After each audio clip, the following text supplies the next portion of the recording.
fase que algunos seres humanos viven difícil, que es aplicar ideas desde un gobierno. En un mundo donde propiamente las alternativas políticas en cierta forma han dejado de existir, donde se ha acostumbrado los gobiernos, el liderazgo político a construir un discurso homogéneo, un pensamiento único le llaman, y donde las perspectivas de crítica han disminuido y por tanto las posibilidades de construcción diferentes al del poder dominante. En cierta forma, quienes hemos integrado las izquierdas, porque hay que ponerlas en plural, gobernamos lo que hemos criticado, el capitalismo. Somos gobernantes del capitalismo y en una época profundamente difícil. Y eso genera una serie de paradojas, de tensiones políticas, de contradicciones incluso, que ahora a mí me toca asumir, como navegar en un río turbulento. Acabo de venir de la COP27, yo estuve aquí en la COP15. Cuando vine a la COP15, esperaba ver 1 millón de personas movilizadas, y en París lo que había era un estado de sitio. Y para mí fue paradójico porque yo venía de luchar con las armas contra un estado de sitio de 25 años en Colombia. Y París para nosotros era el referente democrático, progresista, y entonces llegar supuestamente a la cumbre del clima, donde se iban a tomar decisiones profundas sobre el cambio del sistema, pensamos nosotros, y encontrar era una ciudad bajo estado de sitio, pues fue en cierta forma sintomático de lo que estaba pasando y de lo que está pasando en este momento. En Colombia introduje en la política colombiana, en el debate público desde hace unos 10 años el tema del cambio climático. Lo hice eje de mi actividad como alcalde de la capital, la ciudad de Bogotá, y lo retomé ahora en esta campaña, en las 2 campañas presidenciales, en la que fracasé en el año 18 y ahora. Y he asistido y vengo de ahí a la COP27. Ese número ha variado tanto que se han realizado 22 COPs, reuniones de gobiernos en el entretanto. Y estamos en una situación peor. Si uno hace el balance entre la 15 y la 27, la situación hoy es peor, tan peor, que ya ni el presidente de China, ni el presidente de Estados Unidos, ni los presidentes que tienen países que son los que más contaminan la atmósfera en términos de emisiones de CO2 y que tienen las posibilidades de desencadenar los mecanismos financieros para adaptarnos o para mitigar a escala global, asisten, no fueron. Se ha convertido más en un escenario técnico. Cuando los técnicos reemplazan los políticos y las políticas, eso se llama tecnocracia. Es decir, la COP ha pasado a ser una instancia tecnocrática y no política, y la tecnocracia termina siendo siempre conservadora. Las medidas que salen de allí son conservadoras, incluso de una manera casi que aberrante, porque escuchando diversos presidentes y personas en los paneles en los que asistí en estos 2 días, los trabajos continúan, casi que el discurso se ha vuelto automático. Es un discurso automático donde se repite la terminología que se ha desarrollado con la crisis climática sin salidas. Hay una retórica permanente y un escape hacia las salidas concretas. El presidente de la Organización de Naciones Unidas, espero que no haya problemas por hablar en español para quienes no hablen el idioma, el presidente de las Naciones Unidas, el secretario general de las Naciones Unidas dijo a los países, la mayoría en desarrollo allí presentes, que el mecanismo realmente expedito para construir la adaptación a la crisis climática, como adaptación se entiende no la solución de la crisis climática, sino la manera como nos organizamos para resistirla en el tiempo, que esos mecanismos de financiación que implican cambios en la organización territorial de la sociedad, de sus infraestructuras, de su producción, pues tenían como camino viable no tanto el aporte de los países más desarrollados, que nunca ha existido en realidad, es mínimo, son limosnas, sino el camino del endeudamiento. Y plantearle a un país en desarrollo hoy, cuando las tasas de interés han crecido en todo el mundo, cuando el virus ha dejado economías enclenques y sobreendeudadas, que el camino de la solución de la llamada adaptación a la crisis climática es la deuda, pues es una burla. Muchos de allí obviamente protestaron, pero eso ya es el tono de lo que estamos viviendo, porque la crisis climática no es un episodio transitorio, digamos, frágil, leve para la historia de la humanidad. Si la ciencia está en lo cierto y no tenemos otra razón más que creerle a la ciencia, si es que aún somos racionales, si es que aún queremos que el siglo XXI sea un siglo de la razón y no de la sinrazón, entonces la ciencia lo que nos está diciendo es que la crisis climática tiene un potencial de extinción de la vida en el planeta, incluida la humana. No estamos ante cualquier problema, estamos ante el peor problema de la humanidad. Esa crisis climática necesita análisis académico en realidad, no solamente desde el punto de vista de las ciencias exactas, sino desde el punto de vista de las ciencias humanas, recogiendo ese concepto que tanto criticó Foucault. Es más, necesita un análisis desde la economía política. Yo he intentado, la campaña electoral me lo impidió, escribir un libro al respecto. No lo encuentro en las librerías que he recorrido. No se ha escrito, al parecer, mucho sobre el tema. Ustedes pueden encontrar análisis de periodistas sobre la crisis climática, pueden encontrar análisis pues de biólogos, de climatólogos, de geólogos, etcétera, que son los que le mostraron al mundo su existencia, pero desde el punto de vista de la economía, por ejemplo, no la encuentran, y la crisis climática es un problema económico, generado por la economía y con efectos sobre la economía. El generador de la crisis climática es la economía. Y entonces es desde la teoría económica desde donde deberíamos ver análisis y respuestas. Y no básicamente porque en el pensamiento dominante económico, que se alejó del todo de la economía clásica, la crisis climática es como una piedra que cae en un estanque. Voy a tratar de no alargarme, pero tiendo a hablar bastante. Porque el paradigma que está detrás de la teoría económica dominante del mundo, la que impera en Francia y la que impera en Colombia y en los Estados Unidos y en el Japón, es básicamente el eco, el recuerdo, la profundización incluso matemática de un modelo económico que creó un señor llamado León Barrás, suizo,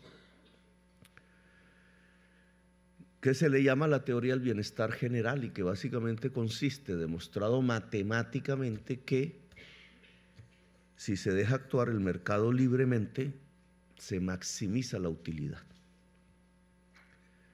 Para hacer la demostración matemática, y la economía siempre recurre a la matemática como su legitimación científica falsa, entonces tienes que hacer unas funciones continuas que puedes expresar perfectamente, buscar tangentes.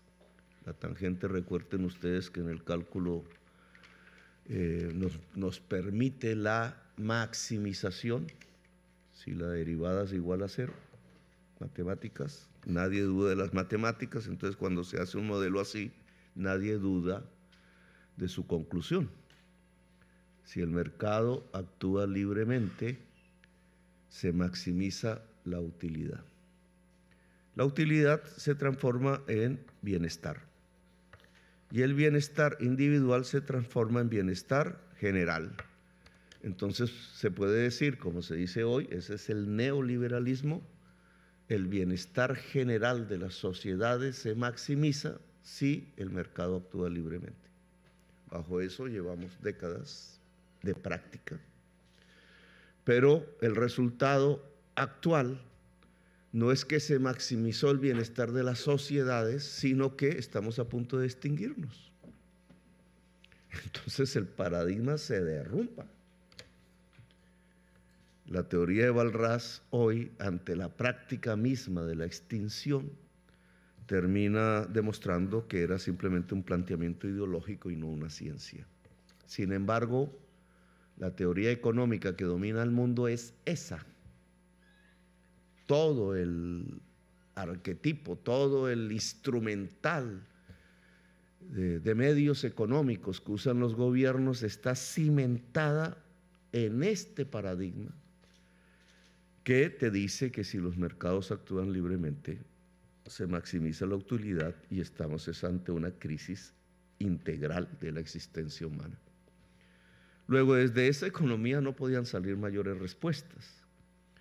Algún intento hizo un premio Nobel, Nordhaus y otros, tratando de mirar la crisis climática como una externalidad en el mercado, tratando de introducirla entonces para que el mercado la corrigiera. Y el resultado que les da teórico es poner una tasa carbón, es decir, elevar los precios en la medida en que el producto sea más contaminante en la atmósfera a través de emisiones CO2, y pensar entonces que bajo ese mecanismo automáticamente el mercado corregiría la asignación de recursos de tal manera que dejaríamos de emitir CO2.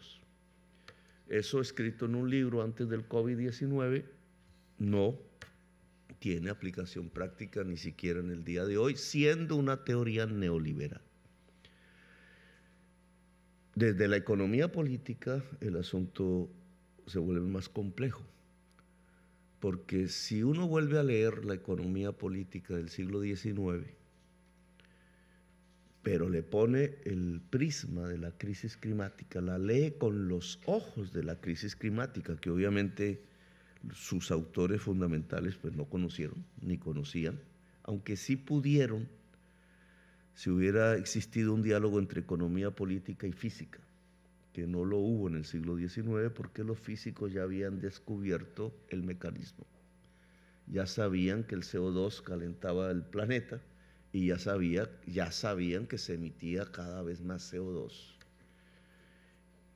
Ese simple diálogo hubiera hecho un descubrimiento muy prematuro en la humanidad, pero muy interesante, no ocurrió. Y en la economía política, si la miramos desde hoy, lo que encontraríamos es que esas leyes que descubrieron aquellos economistas, Ricardo, Smith y Marx, fundamentalmente, aplicadas hoy, miradas hoy, explican la crisis climática, porque ya ellos habían encontrado un proceso de acumulación de capital permanente y ampliada, así le decían. Ya habían descubierto a través de sus conceptos alrededor del valor y no del precio, y de cómo podía ir surgiendo el plusvalor, que el mismo capital desencadenaba un mecanismo de amplitud, un mecanismo ampliado de manera permanente que como un huracán y va llegando a todos los rincones de la tierra y de la existencia humana, simplemente porque el capital busca ganancia. Ellos no llegaron a la atmósfera, pero ahora nosotros sí podemos ligar su análisis con el análisis químico de la atmósfera y encontrar que la acumulación ampliada de CO2 en la atmósfera, es decir, el cambio químico de la atmósfera, no es más sino el reflejo de la acumulación del capital en la economía. Claro, de esa idea surge una acción bastante radical, porque no se podría superar la crisis climática sino superando la acumulación de capital. O en otras palabras, no podríamos garantizar la vida en el planeta, incluida la humana, sino superando la acumulación del capital. Es decir, superando el capital, lo cual nos pone a pensar en términos de finales del siglo XIX o como pensaba la gente a principios del siglo XX. Claro, la historia no se repite. Las respuestas que entonces se están dando desde el mundo de la política en el mundo, esto que se llaman las COPs, que es donde se pueden resumir muchas de estas propuestas, tenemos esa oportunidad de condensarlas en unos instantes del tiempo y en un lugar geográfico cada vez más alejado de la humanidad, porque en el lugar de donde vengo es un conjunto de balnearios sin pueblo, perdido en el desierto, allá en el Mar Rojo frente a Arabia Saudita, a donde la humanidad no puede llegar si no es en avión, y que es una demostración de cómo se están tomando las decisiones. Son decisiones sin humanidad, son decisiones tecnocráticas, que no consultan, por ejemplo, este hecho. Si la crisis climática es el producto de una acumulación del capital y está en lo intrínseco del capital el que se produzca, pues las soluciones no pueden ser tecnocráticas. Las soluciones tendrían que ser eminentemente políticas, en el sentido real y completo de la palabra política. Cuando estamos en estas instancias de la COP, entonces se percibe el mundo de tensión que existe. Es decir, el político hace como el avestruz, no habla de esto, habla de la crisis climática sin conectarla con la causa, trata de ocultar la causa. Las causas se van evaporando en las conferencias internacionales, porque las causas tienen que ver con el mercado y el capital. Y los políticos lo que están es gobernando el mercado y el capital, o intentando una gobernanza con el mercado y con el capital. Yo diría que es al revés, es el mercado y el capital el que está gobernando a los políticos. Y entonces, ¿cómo podrían haber decisiones allí que pudieran ayudar a solucionar la crisis de la existencia humana en este momento? Yo la verdad no creo que se puedan producir allí. Mientras tanto aumentan las tensiones. Si la crisis climática es ampliada, es un mecanismo ampliado, permanentemente ampliado, tal como el capital en la economía, es su reflejo. Pues la ciencia lo que nos dice es que cada vez viviremos peor. Y lo hemos sentido. Aquí hay un sobreviviente del COVID que yo conozco. Casi mueres. Yo también fui sobreviviente del COVID. ¿Y cuántos? ¿Cuántos? ¿Y cuántos no sobrevivieron? ¿Cuántas no sobrevivieron? Sociedades que salen prácticamente y literalmente de la muerte. Y no acaba de pasar esa crisis, llamémosla así, de salud, aún sin conocer las causas del virus, que también podrían estar ligadas a la crisis climática, porque la aparición de cada vez mayores virus tiene que ver con cambios en los ciclos de la vida, y los efectos invisibles son peores que los visibles. La sequía tiene efectos, la inundación tiene efectos, el alza del mar tiene efectos, Los huracanes cada vez más fuertes tienen efectos, pero lo peor está en lo invisible. Y es que el comportamiento y las rutas de partículas infinitesimales para nosotros cambia con el calor y pone en contacto cosas que antes no se ponían en contacto, produciendo ya no efectos benéficos y positivos, sino mortales. Si la extinción de la humanidad se produce por efecto de los virus. Y este mecanismo que se ha desencadenado va teniendo unos efectos en la vida política, que yo creo que es lo importante aquí recoger. El análisis científico de la crisis climática debe ir aparejado a un análisis político de la crisis climática, igual que debería tener un análisis económico de la crisis climática. ¿Qué se está produciendo en las sociedades en el mundo de hoy?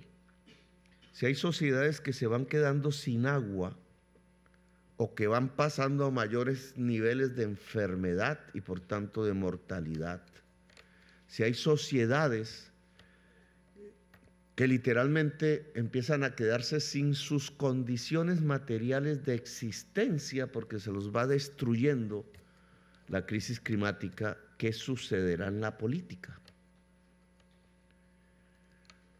La idea de progreso que teníamos hace unas décadas, que era la idea de la modernidad, siempre vamos a progresar.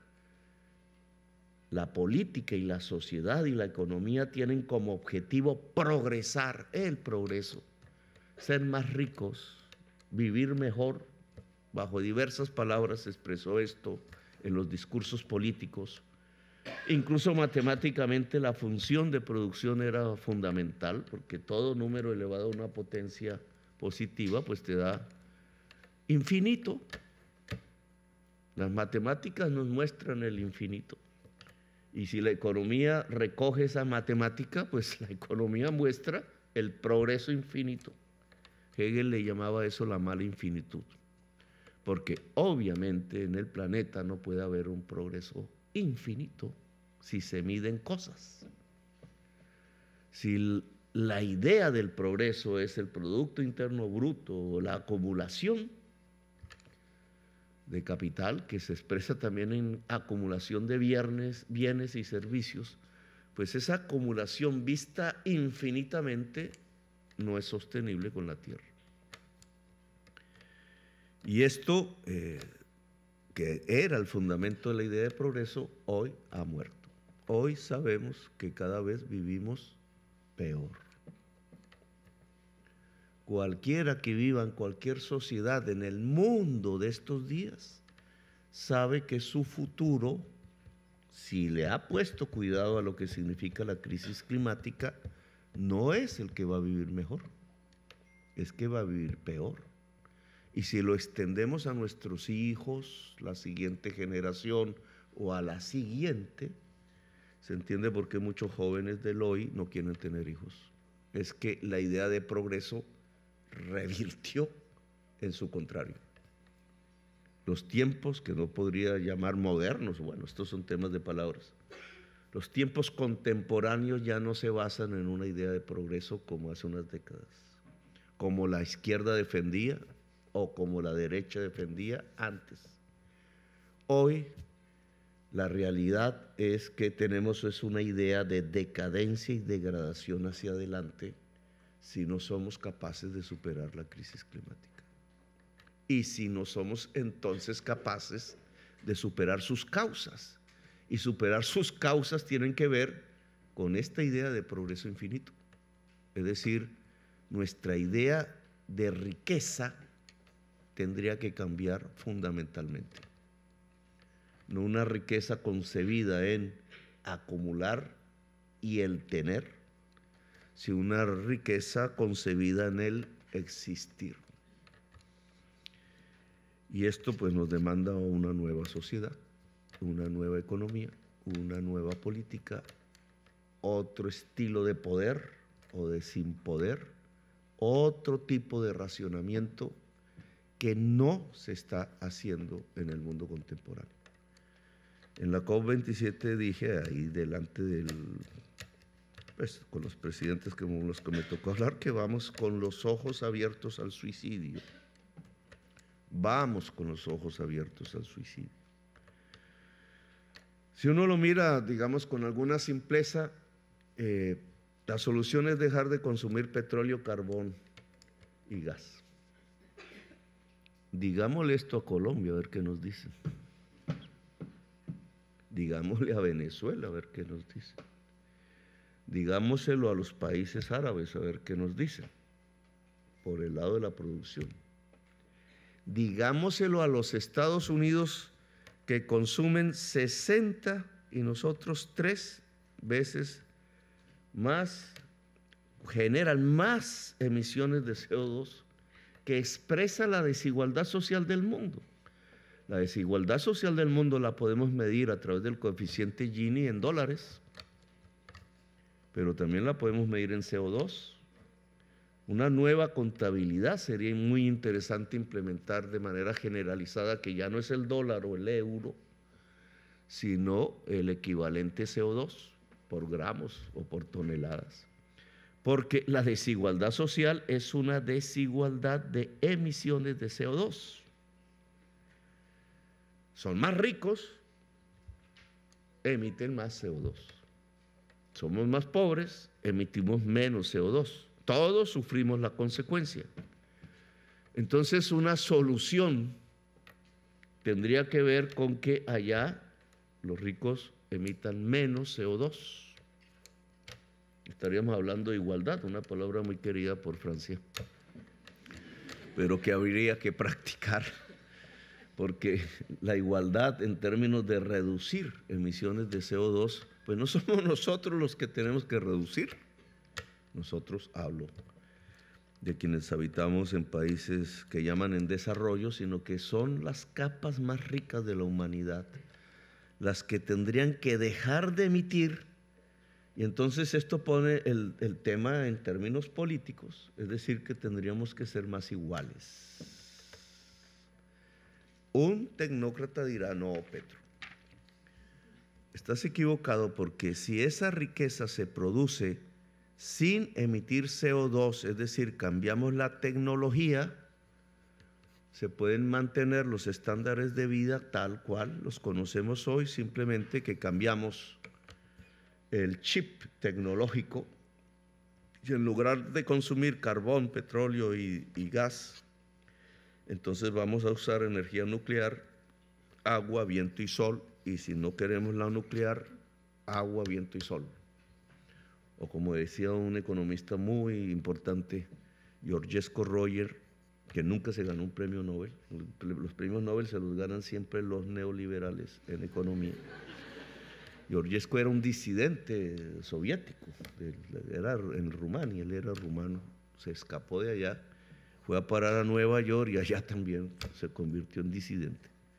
Pero hizo unos libros precursores de esto, porque él intentó vincular la física, las leyes de la termodinámica de la economía, y encontró, pues, siempre que se vincula la física con la economía o la filosofía con la economía, estallan los paradigmas. Y encontró el que simplemente la economía es un acelerador de la segunda ley de la termodinámica, es decir, que vamos hacia el frío, hacia el frío universal. Pero esto, disculpen mi tos,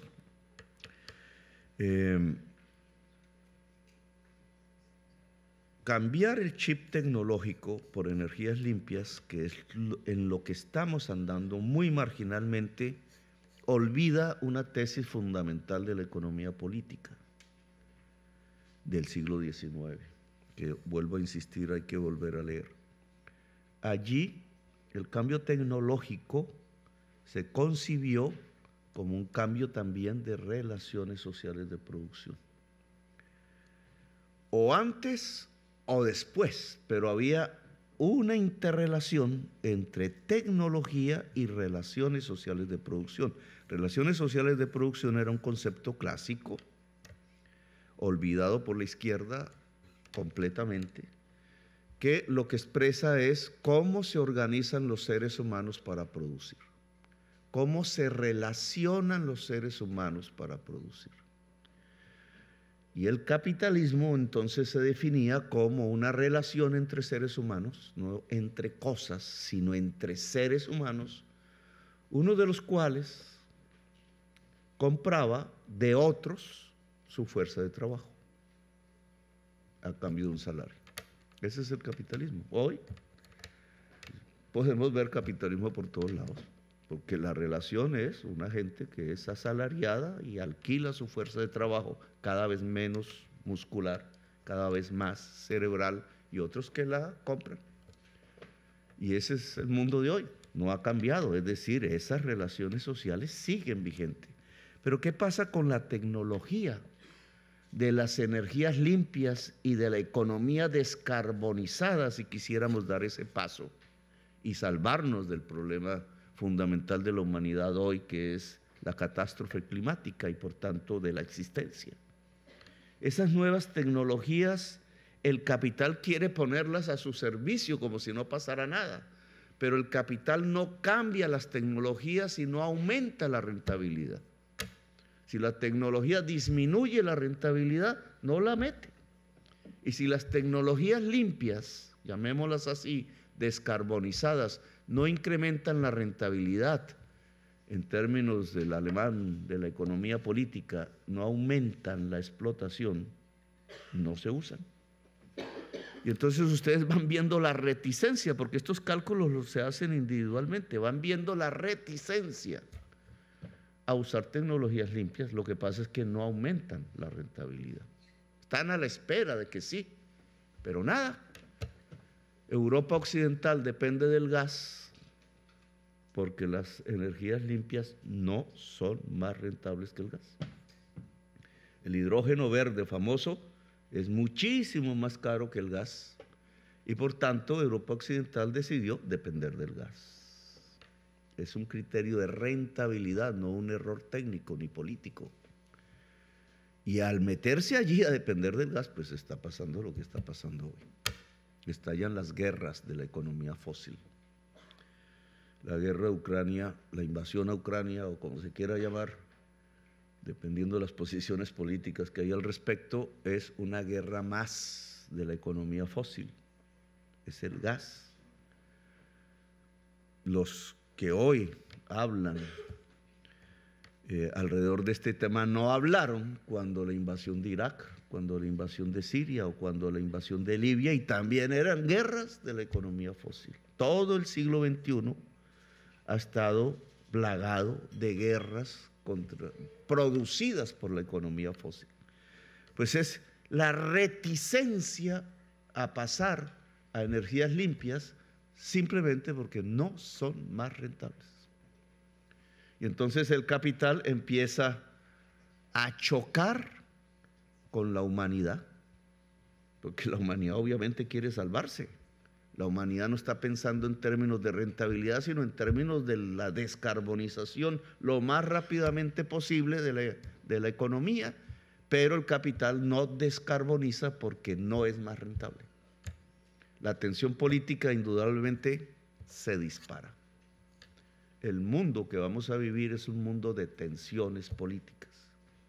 Lo que vamos a observar en Europa es que millones de personas del África cada vez van a llegar más y más y más, y que millones de Sudamérica y de Centroamérica van a ir hacia el norte más y más y más. Cualquiera que vea el tapón del Darién sabrá de lo que estoy hablando. Y en el norte, las ideas de autodefensa, de xenofobia, van a crecer más y más y más, al punto que estimularán a través del voto el que se pongan los muros, se disparen las ametralladoras y se construyan los campos de concentración. Desde un punto de vista negativo, nos acercamos a un 1933, pero a escala global.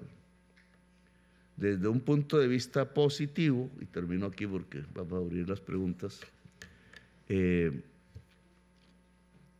la incapacidad del liderazgo político mundial de dirigir la transición y superar el problema, que es hoy plenamente demostrada, obliga a que aparezca un nuevo sujeto político en esta historia de estos días, que no puede ser otro que la humanidad misma.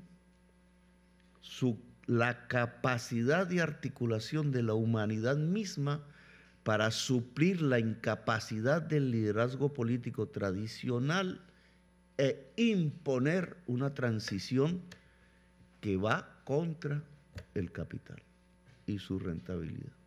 Dejo ahí y abrimos las preguntas.